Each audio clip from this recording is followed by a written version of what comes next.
অ' জুলি, ভালনে তোৰ? আহা আহা, ইমান দিনৰ মূৰত তোক লগ পাইছোঁ। ভালে দে চিমি, সঁচাকে ইমান দিনৰ পিছত তোক লগ পাই বৰ ভাল লাগিল। তাকেইতো, ইমান দিন হ'ল।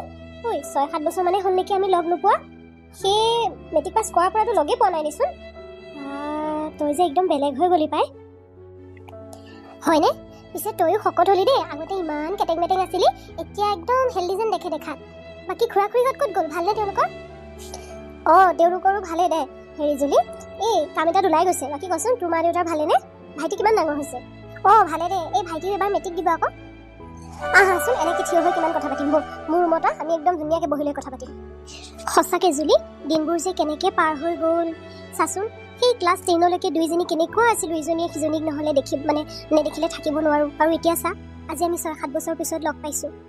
ভাবি পেলাই যেন কিবা লাগি গৈছে জাননে। সদায় তোক মিছ কৰোঁ জুলি। যিমান মই কলেজত গৈ বান্ধৱী ফ্ৰেণ্ডছ নবনাওঁ কিয়, তোৰ অভাৱটো যেন কোনেও পূৰ কৰিব পৰা নাছিলে। ময়ো তোক বহুত মিছ কৰিছোঁ চিমি। ময়ো তোৰ জেগাখিনি কেতিয়াও কাকো দিব পৰা নাই আৰু নিদিওঁ মই। তই সদায় স্পেচিয়েল চিমি। কি কৰিবি আৰু, দেউতাৰ ট্ৰান্সফাৰৰ কাৰণে এনেকৈ যাব লগা হ'ল। নহ'লে আৰু মই তোক এৰি কেতিয়াও নাযাওঁ। হয় দে, সেই দিনটো যিদিনা আমি টালি টোপোলা বান্ধি বেলেগ এখন ঠাইলৈ গুচি গৈছিলোঁ, কম কান্দিছিলোঁ নে দুইজনীয়ে? একো নাই দে, তথাপিও কিন্তু আন্তৰিকতাবোৰ কমা নাই। আচলতে এই মোবাইল ফোনটোৰ কাৰণে আমি এনেকৈ এতিয়াও এক হৈ থাকিব পাৰিছোঁ। নহ'লে মানুহে কয় ন, চকুৰ আঁতৰ হ'লে মনৰো আঁতৰ হয় বুলি। হয় দে জুলি, সেই দিনটো মই কেতিয়াও নাপাহৰোঁ। মোক যে ধৰি বান্ধি ৰাখিব পৰা নাছিলে যেতিয়া তহঁতৰ ঘৰ খালী কৰি পেলাই সেই গাড়ীখন আহিছিলে তহঁতক নিবলৈ।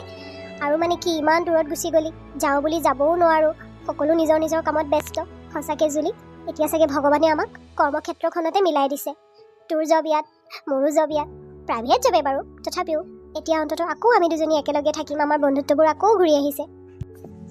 ঐ জুলি, পিছে কচোন, কিবা ৰিলেশ্যন পাতি আছে নেকি আকৌ? লাভ চাভ কিবা, মানে বিয়া বাৰুৰ কথা কিবা কচোন। এইবোৰতো পাতাই হোৱা নাছিলে ইমান দিনে। পঢ়া শুনাৰ কথা, চাকৰি বাকৰিৰ কথা পাতি থাকোঁতেই দিন গৈছিলে। কনা কিবা এক্সপিৰিয়েঞ্চ আছেনে? নাই চিমি, এইবিলাকৰ পৰা দূৰতে আছোঁ দে। আছিলে ৰিলেশ্যন এটা, বৰ দুখ পালোঁ। তেতিয়াৰ পৰা আৰু এইবিলাকৰ পৰা বিশ্বাসেই উঠি গ'ল। এতিয়া আৰু ঘৰৰ পৰা যেনেকৈ বিয়া দিয়ে তেনেকেই বিয়া হ'ম আৰু। ঐ জুলি, তোক এটা ৰিকুৱেষ্ট কৰোঁ।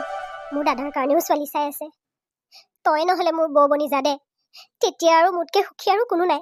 মই যেতিয়া এইখন ঘৰৰ পৰা বিয়া হৈ ওলাই যাম, তেতিয়া আৰু মোৰ চিন্তা নাথাকে মোৰ মা দেউতা মোৰ ঘৰখনে দুখ পাব বুলি। কাৰণ মোৰ জীৱনৰ আটাইতকৈ মৰমৰ বান্ধৱীজনী মোৰ বৌ হ'ব, মোৰ ঘৰৰ বোৱাৰী হ'ব। গতিকে তাতকৈ আৰু সুখ মোক একো নালাগে।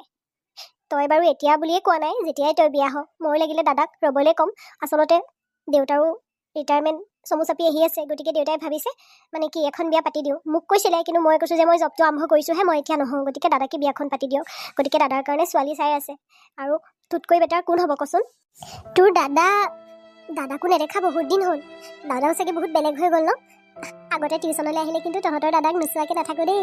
টিউশ্যনলৈ আহিলে যে মই যে চাইকেলখন লৈ পেলাই যে তোক মাতি থাকোঁ, তেতিয়া দাদাই যে কয় ওলাইছে ৰ'বা। মই কিন্তু খুব চাওঁ দেই তোৰ দাদাক। তথাপিও তোৰ দাদা মানে মোৰো দাদা নিচিনা ন? কেনেকৈনো এইবিলাক ভাবোঁ কচোন? হ'ব দে, বেছি কমপ্লিকেটেড কৰি নাথাকিবি। মোৰহে দাদা, তোৰ দাদা নহয়। নাই, তই মোৰ কথা শুনিবই লাগিব। মই লাগিলে মাহঁতক দাদাহঁতক ক'ম তহঁতৰ ঘৰত তোৰ হাত বিচাৰি যাবলৈ। নালাগে, এতিয়া তইও জব কৰ। কোনো তেনেকুৱা ফ'ৰ্চফুলি একো কৰিব নালাগে ন, যে তই এতিয়াই বিয়া হ'ব লাগিব। এংগেজমেণ্টটোকে কৰি থোৱা যাওক, কৰ্ট মেৰেজটোকে কৰি থোৱা যাওক। দে না প্লিজ জুলি, মোৰ কথাটো ৰাখ না। মই যে একেবাৰে কৈছোঁ নহয়, পৃথিৱীৰ ভিতৰত সকলোতকৈ সুখী হ'ম তই যদি এইখন ঘৰত বোৱাৰী হৈ আহ। বাৰু হ'ব দেচোন, দেখা যাব। চিমি, মই এতিয়া যাওঁ দে। ৰ ক'ত এনেকৈ যাবলৈ আহিছ? মই কিমান কি বনাই থৈছোঁ তোলৈ। পাকঘৰত খাই বৈ লওঁ, তাৰপিছত মই ওলাই যাম, তোক আগবঢ়াই দিম।